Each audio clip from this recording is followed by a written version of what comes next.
تفصیل سے گورنر صاحب نے بات کی، مزمل اسلم صاحب نے بھی بات کی۔ آج اگر میں کہوں کہ جیت ہوئے 2.5 لاکھ کی، جیت ہوئے دلیل کی، جیت ہوئے آرگومنٹس کی، تو میں غلط نہیں ہوں گا۔ جس طرح ہم نے آرگو کیا کیس، اور آج جو ہم بیٹھے ہیں، جو پولیٹیکل ٹرمائل ہے، جو سچویشن ہے، اور ایک پچ پر ہم بیٹھے ہیں، گورنر صاحب تشریف رکھتے ہیں، یہ ریپرزینٹ کرتے ہیں پروونشل گورنمنٹ کو، میں اپوزیشن لیڈر بیٹھا ہوں، تو یہ بھی پالیٹکس کی بھی جیت ہے اور پختونخوا کی بھی جیت ہے۔ تفصیل سے گورنر صاحب نے بات کی، جو مشہور ہے شہباز اسپیڈ، تو میں انتہائی مشکور ہوں کہ وہی اسپیڈ شہباز صاحب نے اپلائی کر کے،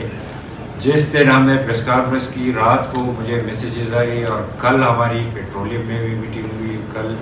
فوڈ منسٹری میں بھی میٹنگ ہوئی، آج پھر جوائنٹ میٹنگ ہوئی، جو کمیٹی بنی تھی رانا صاحب کی سربراہی میں، اور جو سی این جی کا ایشو ہے، اور ڈیٹیل میں نہیں جانا چاہتا نہ فگرز میں، وہ ریزالو ہو گیا، الحمدللہ مبارک ہو پختونخوا کے لوگوں کو۔ اور جو دوسرا ایشو ہے وہ بھی آئی ہوپ کہ ایک آدھ دن میں وہ بھی انشاءاللہ ریزالو ہو جائے گا۔ اور جس طرح گورنر صاحب نے بات کی، مزمل صاحب نے بھی بات کی،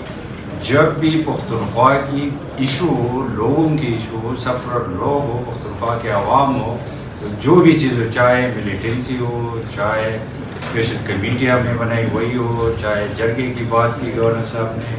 چاہے یہ ایشو ہو، تو اس میں ہم اپنے پالیٹکس کو باہر چھوڑتے ہیں، اور صوبے کے خاطر، صوبے کے عوام کے خاطر ہم یہ اپنا فرض سمجھتے ہیں کہ ہم کیس کو کمپلیٹ کریں۔ میں ایک پھر مشکور ہوں گورنر صاحب کا بھی، پروونشل گورنمنٹ کا بھی، کہ ہم نے جوائنٹ پریس کانفرنس کر کے اور رزلٹ بھی ہم نے اچیو کیا۔ آج جو ہم اسلام آباد سے واپس جا رہے ہیں، تو الحمدللہ کچھ لے کر جا رہے ہیں۔